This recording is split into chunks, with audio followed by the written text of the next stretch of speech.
തലമുറകളോളം സമാനതകളില്ലാത്ത രുചി. LG കായം. സർ, എനിക്ക് അവളെ ഒന്ന് കാണണമായിരുന്നു. കണ്ടോ, ഞാൻ പറഞ്ഞെന്ന് പറഞ്ഞാൽ മതി. ശരി, താങ്ക് യു സർ.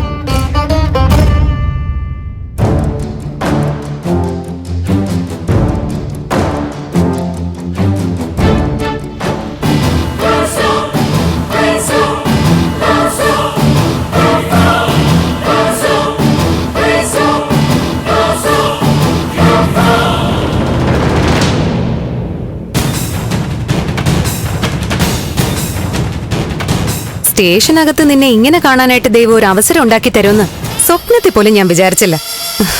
ഞാനും അങ്ങനെ തന്നെയാ കരുതുന്നേ. എനിക്ക് ഒരു ആഗ്രഹം ഉണ്ടായിരുന്നു, ഒരു പോലീസ് സ്റ്റേഷനിൽ ഇതുപോലൊന്ന് കഴിയണമെന്ന്. ഞാനും കരുതിയിരുന്നില്ല ദൈവം ഇങ്ങനൊരു അവസരം ഉണ്ടാക്കി തരുമെന്ന്. നീ സ്വയം ആശ്വസിക്കാൻ വാചകം അടിച്ചോ? പക്ഷേ നിനക്കിനി രക്ഷപ്പെടാൻ പറ്റില്ല. നീ എന്നെ ആക്രമിക്കാൻ ഗുണ്ടകളെ അയച്ചു അല്ലേ? നിന്നെ ആക്രമിക്കാൻ ഗുണ്ടകളോ? എടി തനൂജെ, നിനക്ക് ഞാൻ തന്നെ ധാരാളമാ. പിന്നെന്തിനാ ഗുണ്ടകൾക്കും കൂടി കാശ് ചെലവാക്കുന്നേ? പുറത്ത് നിന്റെ ഭർത്താവും അയാളുടെ അളിയനും കൂടെ കാത്തു നിപ്പുണ്ട്.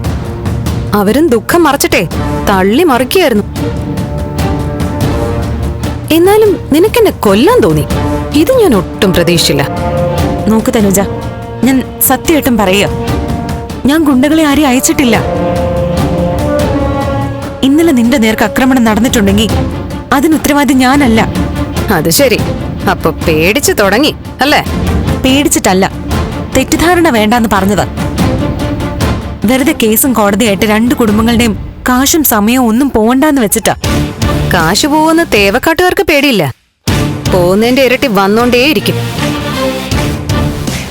പോകാനായിട്ട് കാശൊന്നും കയ്യിലില്ലാത്തതുകൊണ്ട് ചന്ദ്രത്തുകാർക്കും പേടിക്കണ്ട. അപ്പൊ നമുക്ക് രണ്ടുപേർക്കും കേസുമായിട്ട് തന്നെ പോവാം. എന്തായാലും ശരി, നിനക്ക് ശിക്ഷ വാങ്ങി തന്നിട്ടേ ഞാൻ അടങ്ങും.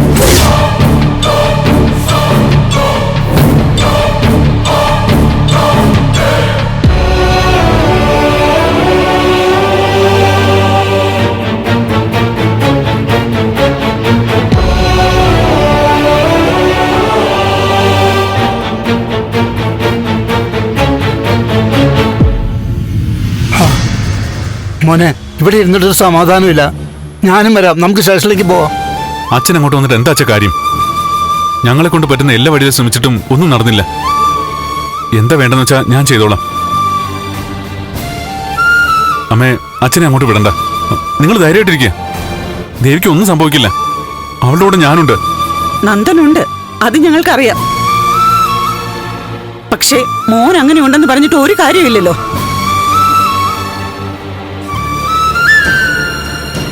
ചന്ദ്രമതിയും ത്യാഗരാജനും വിചാരിക്കുന്നൊക്കെ നടക്കുകയല്ലേ. സിദ്ധാർത്ഥൻ സാർ ജയിലിലായി, വസ്തു ഒന്നും വിൽക്കാൻ പറ്റുന്നില്ല.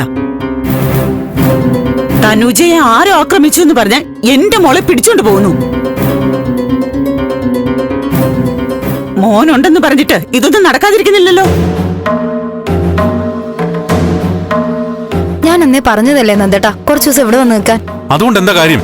എവിടെയാണെങ്കിലും ഇങ്ങനെയൊക്കെ സംഭവിക്കൂ.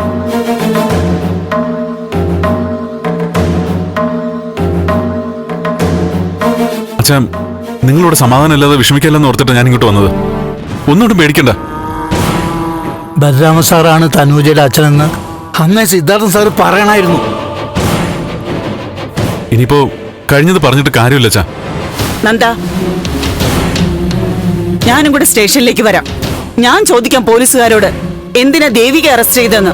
ശരി, എന്നാ പിന്നെ ചോദിക്ക്. കാര്യങ്ങൾ അന്വേഷിച്ച് കേസ് വാദിച്ച് സ്റ്റേഷനിൽ ദേവി ഇറക്കിക്കൊണ്ടു വാ. കാര്യം പറഞ്ഞ മനസ്സിലാവില്ലെന്ന് വെച്ചാ കഷ്ടമാമേ. ഒരറ്റം കൂട്ടിമുടിക്കുമ്പോ മറ്റേ അറ്റം വിട്ടുപോവാ. അതാ ഇപ്പൊ എന്റെ അവസ്ഥ.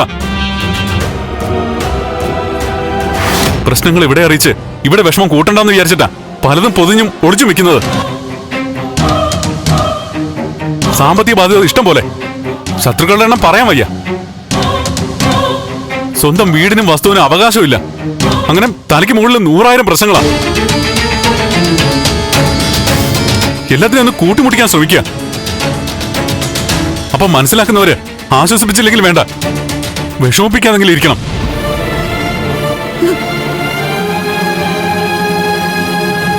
ദേവിയുടെ കൂടെ ഞാനുണ്ട്. ഞാനുണ്ടെന്ന് പറഞ്ഞ ഞാനുണ്ട്. അത് വിശ്വാസമില്ലെങ്കിൽ അമ്മ പറഞ്ഞ പോലെ അവളെ പോയി സ്റ്റേഷനിൽ വിളിച്ചോണ്ട് വാ. ഞാൻ വീട്ടിലേക്ക് പോ. ദേവി അങ്ങോട്ട് കൊണ്ടുവന്നാൽ മതി. നന്ദേട്ടാ, അമ്മ ഓരോ പ്രയാസവും പേടിയും കൊണ്ട് പറഞ്ഞു പോയതാ. ഇവിടെ പേടിയും പ്രയാസമല്ലേ ഉള്ളൂ. ഏത് നിമിഷം ഭ്രാന്ത് കയറുന്ന നോക്കിയാ ഞാൻ നിൽക്കുന്നേ. ഉറപ്പാ ഭ്രാന്ത് വരും. ബുദ്ധിയുടെ വരെ പൊട്ടും, വട്ടാവും.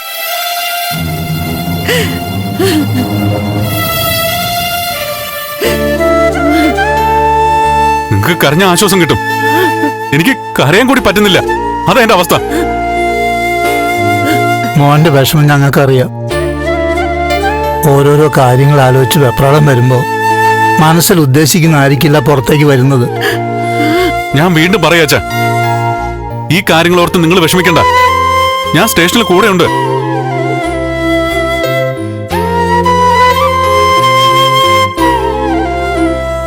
വീട്ടിൽ അമ്മയും ദേവിക്ക് പൂർണ്ണ സപ്പോർട്ടാ. ദേവി മനസ്സിലാക്കി അവക്കൊപ്പം അമ്മ. ദേവി സ്റ്റേഷനില്, അമ്മ വീട്ടില്, ഞാൻ നടു റോഡില്. ഞങ്ങൾ ആകെ വിഷമിച്ച അവസ്ഥയില്ല.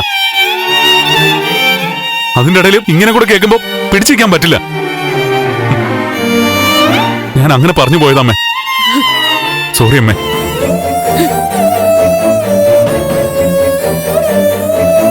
എന്നോട് ക്ഷമിക്കുമോനെ. ദേവിക്ക് മോനേക്കാ വലിയ ശക്തി വേറെയില്ല. ഒന്നും ആലോചിക്കാതെ എന്തൊക്കെയോ പറഞ്ഞു പോയി. മോൻ എന്നോട് ക്ഷമിക്കും. ആരെ കുറ്റപ്പെടുത്തിയതല്ല, എന്റെ വിഷമം കൊണ്ട് പറഞ്ഞു പോയതാ.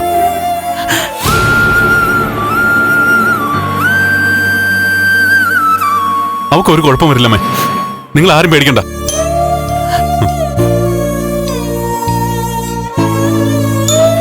ഞാൻ പോവാ.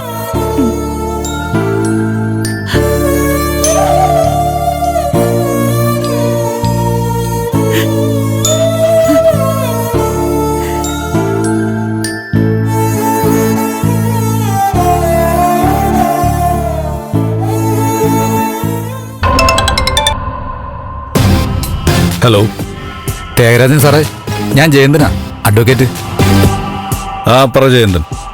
ഒരു പണി വരുന്നുണ്ടെന്ന് തോന്നുന്നില്ല സാറേ. എന്താടോ? ചന്ദ്രോത്തിലെ പ്രഭാവതി ഒരു പത്രസമ്മേളനം വിളിച്ചിരിക്കുക. മീഡിയ മുഴുവനും ഉണ്ട്. ആണോ? എന്തിന്? തനൂജ കേസ് എടുത്തിട്ട് അലക്കാനാണെന്നാ എന്റെ സംശയം. പല ഊഹങ്ങളും പ്രചരിക്കുന്നുണ്ട്. തനൂജ ബലരാമൻ സാറിന്റെ മോളായിരിക്കുന്നുള്ള ഇഷ്യൂ ആയിരിക്കും ബ്രേക്ക് ചെയ്യാൻ പോകുന്നതെന്നാ എനിക്ക് തോന്നുന്നത്. ഒന്ന് കരുതിക്കൊള്ളണമെന്ന് പറയാനാ ഞാൻ വിളിച്ചത്. അതിനായിരിക്കും വക്കീലെ പത്രസമ്മേളനം? ആയിക്കൂടാന്നില്ല. അതിനാണെങ്കിൽ ഇനി അവളൊരു പത്രസമ്മേളനം നടത്തില്ല, അതുറപ്പാ. എന്തായാലും താൻ ഫോൺ വെച്ചോ. ഓക്കെ, വേണ്ട രീതിയിൽ സാറങ്ങ് കൈകാര്യം ചെയ്തു.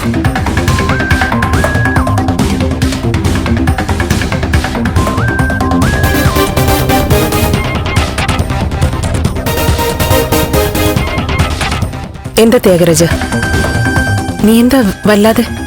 എന്തേലും പ്രശ്നമുണ്ടോ? ഒരു പ്രശ്നം വരാൻ പോകുന്നെന്നാ തോന്നുന്നത്. എന്താ? പ്രഭാവതി ഒരു പത്രസമ്മേളനം നടത്തുന്നു ചന്ദ്രോത്ത്. ആ ജൂനിയർ വക്കീൽ വിളിച്ചു പറഞ്ഞതാ. അയാളൊരു സംശയം കൂടി പറഞ്ഞു. എന്താ? പത്രസമ്മേളനം നടത്തുന്നത് അന്ന് ആ ദേവിക പറഞ്ഞ കാര്യം പറയാനായിരിക്കുമെന്ന്. തനൂജ ബാലോട്ടന്റെ മോളാണെന്ന് വിളിച്ചു പറയാനായിരിക്കുമെന്ന്. അങ്ങനെയാണെങ്കിൽ പ്രഭാവതിയുടെ അന്ത്യം അവൾ ചോദിച്ചു വാങ്ങാം. അതാണ് ഇന്നത്തെ പത്രസമ്മേളനത്തിന്റെ വിഷയമെങ്കിൽ തീർക്കും ഞാൻ ചന്ദ്രോത്തുകാരെ. ഞാൻ ചന്ദ്രോത്തേക്ക് പോവാം. ചേച്ചി എന്തിനാ പോണേ? ഞാൻ പോണം. തനൂജ് ബാലുവിന്റെ മോളാണെന്ന് നാട്ടുകാരെ പറഞ്ഞ് വിശ്വസിപ്പിക്കാനാണ് അവൾ ഒരുങ്ങുന്നെങ്കിൽ അവിടെ വെച്ച് തന്നെ ഞാൻ ചോദിക്കും. ഞാൻ പോവാ. വേണ്ട ചേച്ചി, ഇവിടെ നിന്നാ മതി. ആദ്യം അറിയട്ടെ കാര്യം എന്താന്ന്. ചിലപ്പോ ദേവികയുടെ അറസ്റ്റിനെ കുറിച്ചാണ് പത്രക്കാരോട് പറയുന്നതെങ്കിലോ? ഇല്ല, ഇവിടെ ഇരുന്ന എനിക്ക് ഇരിപ്പുറക്കില്ല ത്യാഗരാജ. മരിച്ചിട്ട് എന്റെ ബാലുവിനെ വെറുതെ വിടുന്നില്ലെങ്കിൽ അവളെ ഞാനും വെറുതെ വിടാൻ പോകുന്നില്ല. പത്രക്കാരോട് ഞാനും എല്ലാം വിളിച്ചു പറയും. വരട്ടെ ചേച്ചി, കാര്യങ്ങൾക്കൊരു വ്യക്തത വരട്ടെ. നമ്മൾ ചാടിക്കേറി എന്തെങ്കിലും ചെയ്ത് പ്രശ്നമാവണ്ട.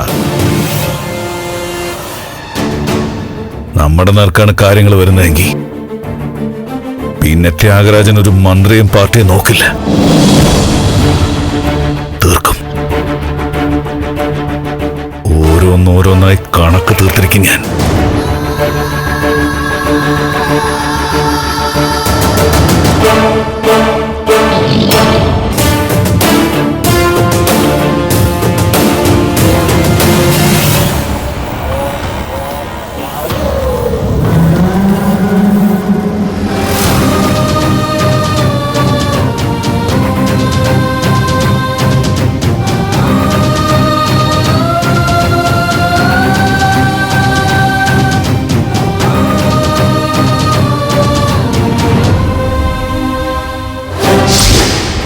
ആണോ? ചന്ദ്രത്ത് വെച്ചിട്ട് തന്നെയാണോ? ശരി, ഇവിടുത്തെ കാര്യം ഞാൻ നോക്കിക്കൊള്ളാം.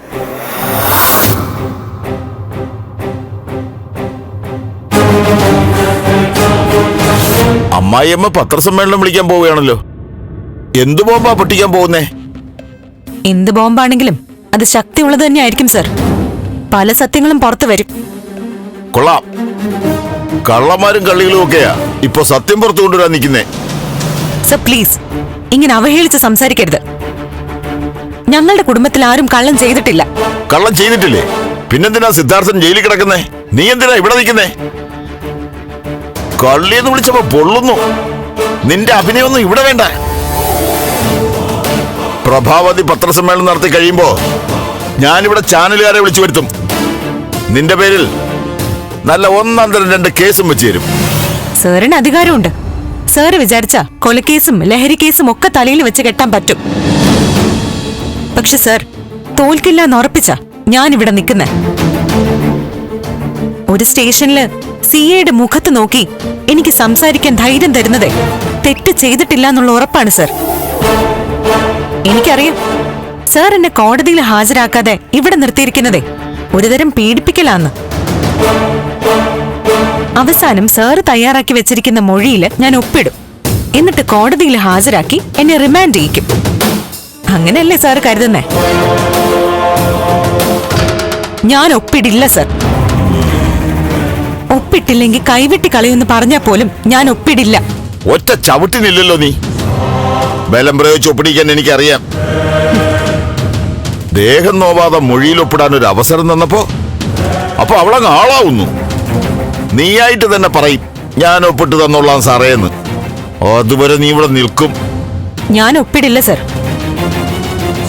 സാറല്ല, സാറിനെ കൊണ്ട് ഇതൊക്കെ ചെയ്യിക്കുന്ന ത്യാഗരാജൻ വിചാരിച്ചാലും എന്നെ കൊണ്ട് സ്വമനസാലെ ഒപ്പിടിക്കാൻ പറ്റില്ല. ത്യാഗരാജനോ? ആരാ ത്യാഗരാജൻ? ത്യാഗരാജനെ അറിയില്ല എന്ന് സാർ പറയുമ്പോഴും സാറിന്റെ മുഖം പറയുന്നുണ്ട് എല്ലാം രണ്ടുപേരും കൂടി ചേർന്നിട്ടുള്ള കളിയാണെന്ന്. എന്തായാലും നീ ഇത്രയും പറഞ്ഞില്ലേ? എന്നാ അതെ, ഞങ്ങൾ രണ്ടുപേരും ചേർന്നിട്ടാ ഒക്കെ ചെയ്തത്. നിന്റെ ജീവൻ വേണമെങ്കിൽ ഞാൻ പറയുന്നതനുസരിച്ചോ? ജീവൻ വേണ്ടെങ്കിലോ സർ? അപ്പൊ പിന്നെ സാർ എന്ത് ചെയ്യും? ജീവൻ വേണ്ടെങ്കിലോ എന്നല്ലേ? നീ ജീവന് വേണ്ടി യാചിക്കുന്നത് ഞാൻ കാണിച്ചു തരാം.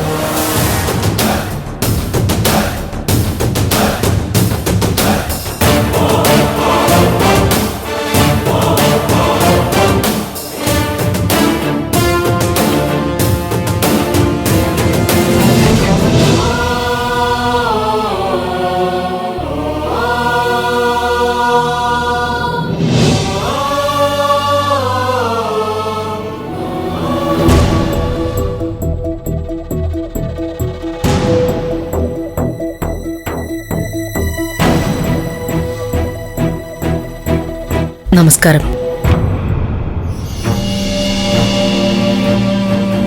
എന്റെ അഭ്യർത്ഥന സ്വീകരിച്ച് എന്റെ വീട്ടിലെത്തിയ മാധ്യമ സുഹൃത്തുക്കൾക്ക് ഞാൻ ആദ്യമേ നന്ദി പറയുന്നു. ഒരു പത്രസമ്മേളനം നടത്തി ശീലമില്ല. പത്രക്കാരുടെ ചോദ്യങ്ങൾ നേരിടുകയും അതിനുത്തരം കൊടുത്തും ശീലവും എനിക്കില്ല. അതിന്റെ ഒരു പരിഭ്രാന്തി എനിക്കുണ്ടെന്ന് ആദ്യമേ തന്നെ പറയാം. നീതി കിട്ടാത്ത ഒരു വീട്ടമ്മ നീതിക്ക് വേണ്ടി ചില കാര്യങ്ങൾ സമൂഹത്തോട് തുറന്നു പറയുന്നു. അതിനാണ് നിങ്ങളെ വിളിച്ചു വരുത്തിയത്. എവിടെയാണ് മാഡത്തിന് നീതി നിഷേധിക്കപ്പെട്ടത്? പലയിടത്തും.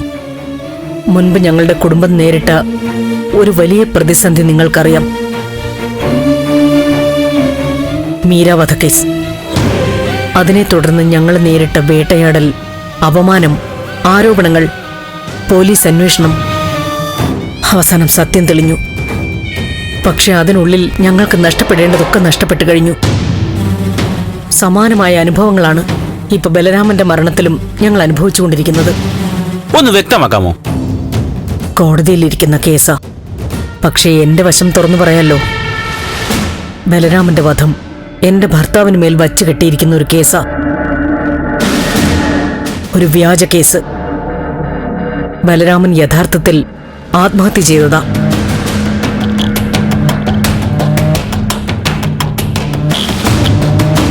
സാഹചര്യങ്ങൾ വെച്ചിട്ട് ആ കേസ് സിദ്ധാർത്ഥനിലേക്ക് വന്നതാ.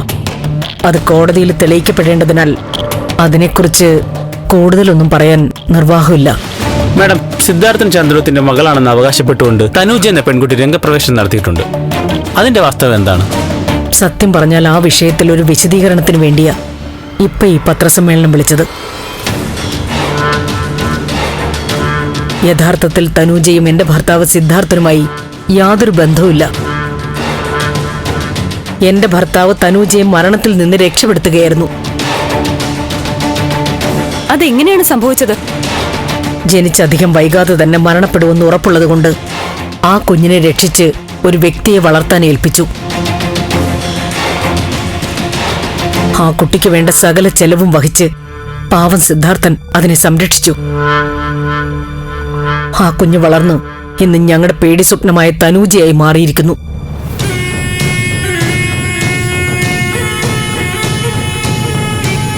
സിദ്ധാർത്ഥൻ എല്ലാവരെയും സഹായിച്ചിട്ടേ ഉള്ളൂ. നന്മ ചെയ്ത ആൾക്ക് കൂലി കാരാഗൃഹവാസമായി. സിദ്ധാർത്ഥനല്ല തനുജയുടെ പിതാവെങ്കിൽ പിന്നെ ആരാണ് തനുജയുടെ അച്ഛൻ? പറയൂ മാഡം, ആരാണ് തനൂജയുടെ അച്ഛൻ? സിദ്ധാർത്ഥൻ ജീവന് തുല്യം സ്നേഹിച്ചൊരു വ്യക്തിയാ തനൂജയുടെ യഥാർത്ഥ അച്ഛൻ. ആ മനുഷ്യനെ രക്ഷിക്കാനും കൂടി വേണ്ടിയാ സിദ്ധാർത്ഥൻ അദ്ദേഹത്തിന്റെ പേര് പുറത്തു പറയാതിരുന്നത്. കുടുംബം തകർന്നിട്ടും സോഷ്യൽ മീഡിയയിൽ അധിക്ഷേപങ്ങൾ വന്നിട്ടും വീട്ടിൽ ഭീഷണിയും അതിക്രമിച്ച് കയറലും ഒക്കെ ഉണ്ടായിട്ടും സിദ്ധാർത്ഥൻ തനൂജയുടെ അച്ഛന്റെ പേര് വെളിപ്പെടുത്തിയിട്ടില്ലായിരുന്നു. പക്ഷേ ഇപ്പൊ അത് സമൂഹത്തിന് മുൻപിൽ തുറന്നു പറയേണ്ട സമയമായി. വാസ്തവത്തിൽ ഒരു പത്രസമ്മേളനത്തിലൂടെ പേര് പുറത്തുവിടുന്നത് ഒഴിവാക്കാൻ ഒരുപാട് ശ്രമിച്ചതാ. അദ്ദേഹത്തിന്റെ വീട്ടിൽ ചെന്ന് ഭാര്യയോട് വിവരങ്ങൾ പറഞ്ഞു എന്റെ മരുമകൾ ദേവിക. പക്ഷെ അവര് ദേവികയെ അധിക്ഷേപിച്ചു വിടുകയാ ചെയ്തത്. അതാ പറഞ്ഞത്, മറ്റൊരു പോംവഴിയില്ല. അതുകൊണ്ടാ മാധ്യമങ്ങളിലൂടെ പേരറിയിക്കുന്നത്. ഇതൊരു വ്യക്തിയെ കളങ്കപ്പെടുത്തുന്നതല്ല, ഞങ്ങളുടെ കളങ്കം മാറ്റാൻ ശ്രമിക്കുന്നതാ. തനൂജയുടെ അച്ഛൻ മറ്റാരുമല്ല,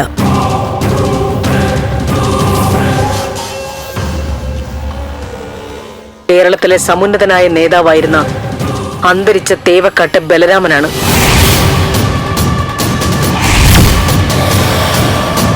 അതായത് സിദ്ധാർത്ഥൻ വധിച്ചു എന്ന് പറഞ്ഞ ബലരാമൻ സാർ, അദ്ദേഹത്തെയാണോ ഉദ്ദേശിച്ചത്? അതെ. ഇതുണ്ടാക്കാൻ പോകുന്ന കോളിളക്കത്തെ പറ്റി മാഡത്തിന് പൂർണ്ണ ബോധ്യമുണ്ടോ? വ്യക്തമായും മനസ്സിലാകുന്നു.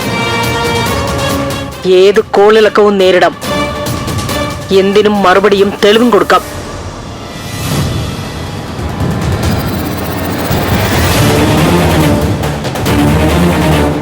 ഭർത്താവിനെ രക്ഷിക്കാൻ വേണ്ടി ഒരു സമുന്നത നേതാവിനെ കരിവാരി തേക്കാന്ന് പറഞ്ഞ? ഇവിടെ കരിവാരി തേക്കപ്പെട്ടിരിക്കുന്നത് എന്റെ ഭർത്താവാ. തെറ്റ് ചെയ്യാതെ ശിക്ഷ അനുഭവിക്കുന്നവരെ രക്ഷിക്കാൻ ശ്രമിക്കണ്ടേ? തനൂജയെ കുറിച്ച് എന്തുകൊണ്ട് നേരത്തെ പോലീസിൽ അറിയിച്ചില്ല?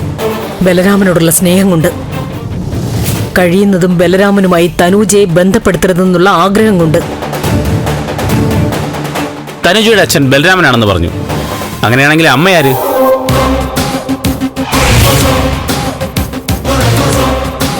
അതറിയില്ല. അതെന്ത് മറുപടിയാണ്? അച്ഛനെ അറിയാം, മറ്റെല്ലാം അറിയാം, അമ്മയെ അറിയില്ല. ഈ പത്രസമ്മേളനം എവിടെയെങ്കിലും ഇരുന്ന അമ്മ കാണുന്നുണ്ടെങ്കിൽ ചിലപ്പോ അവര് തന്നെ പുറത്തു പറഞ്ഞേക്കും.